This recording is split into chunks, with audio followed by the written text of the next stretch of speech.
Hi friends, I'm Birdie. Welcome back to my channel. Recently I completed a watercolor painting of cherry blossoms that took me about 9 hours. While it's not perfect, I'm truly happy with the outcome and excited to share my process with you today. If you missed how I tackled the background, check out my previous video where I discussed my trials and techniques for achieving a smooth finish. Let's dive in. I started with the lightest color of the blossom first, using just the tip of the brush to pick up a little bit of scarlet. Cherry blossoms appear very delicate and light under the sun, and starting light helps maintain that delicate feel. If the color is too intense initially, the darker shades can overpower its delicacy.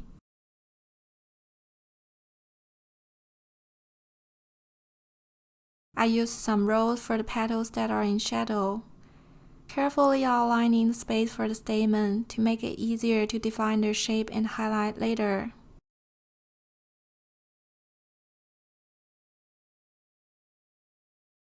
Then I blended in some purple to bring out the colder shadow tones of the blossom.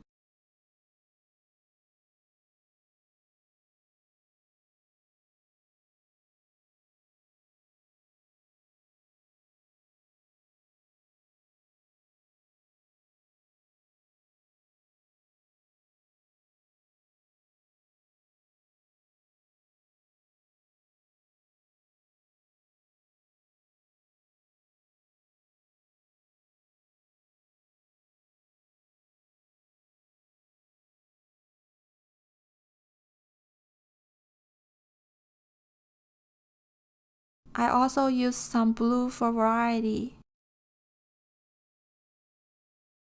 I switched to a smaller brush to paint the stamens when this area had dried, preventing the paint from bleeding. I used yellow ochre to highlight the stamens and blended in some purple at the base to integrate them with petal color better. Finally, I dotted in some red for the anthers.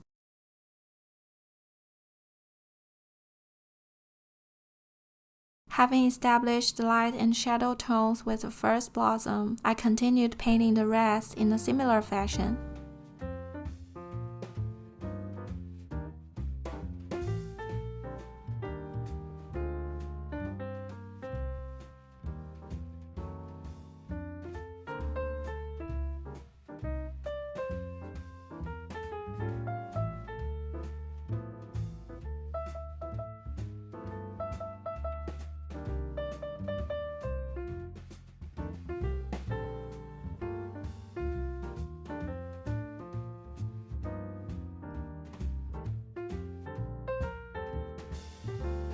Here I should have worked faster or used more water on my brush, as the rose color almost dried when I started blending in the scarlet.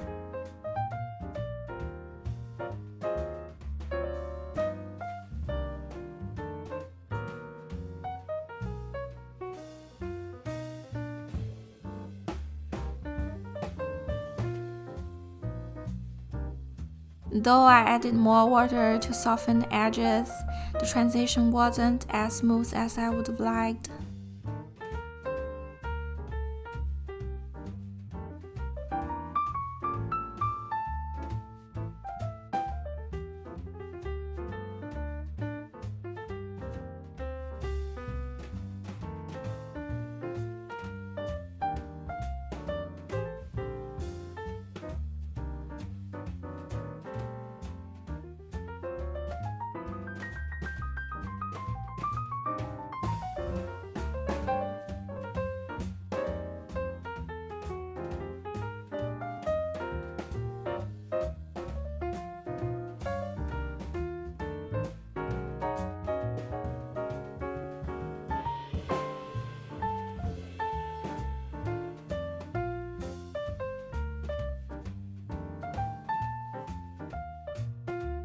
Because I was working on a small sheet of paper, I didn't pre-wet the petals, but instead used a damp brush to spread the color on dry paper to achieve a gradient effect.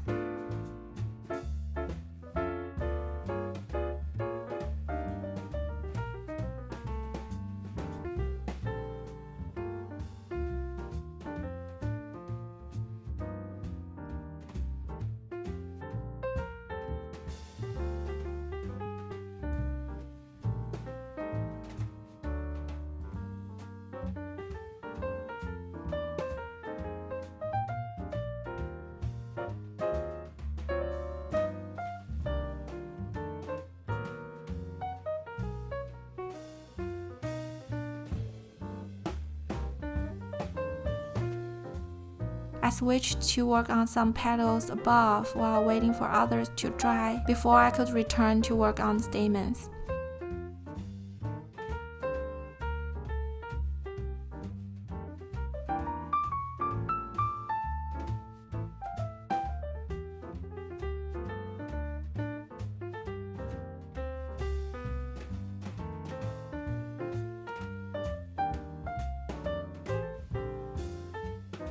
Like before, I used yellow ochre for the stamens, adding some purple at the base.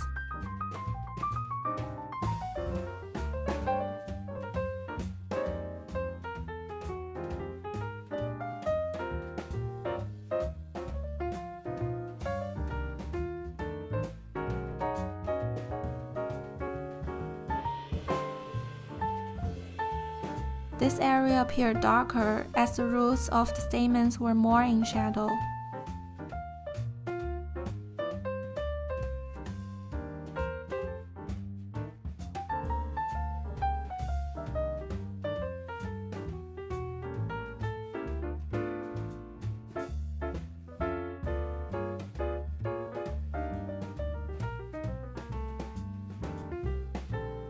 Once the stamen colors dried, I added detail to the stigma and anthers.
I like the shadow casted by the stamens a lot.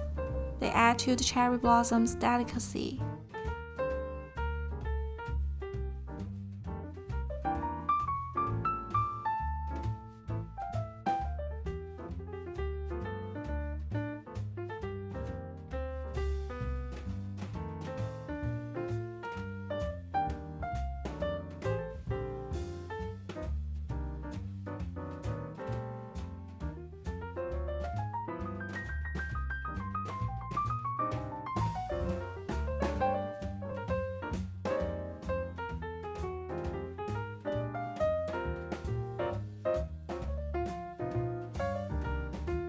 I admire how the shadows on the white flowers, incorporating hues of rose, purple, and blue, create a subtle and intricate blend that only watercolor can achieve.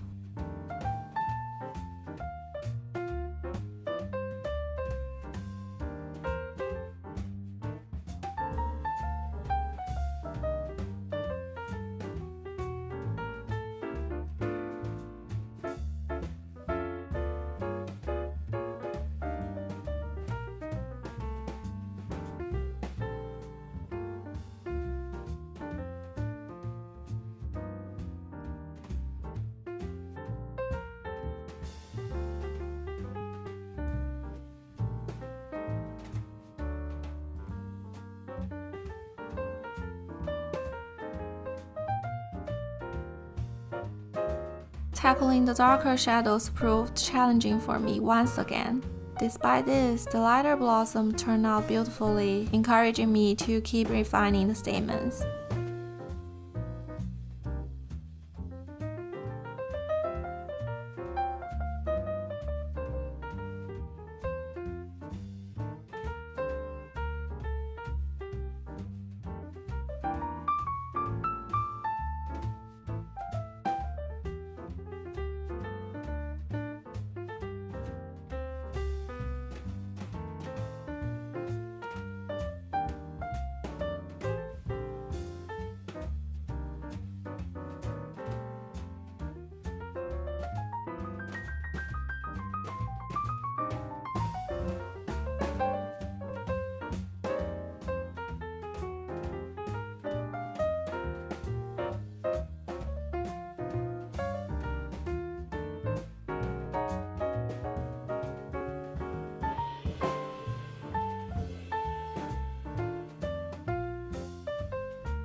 Some transitions of the darker colors were not as smooth due to my techniques of working on dry and not spreading the color quickly enough, which resulted in hard edges that affected the delicacy of the blossoms.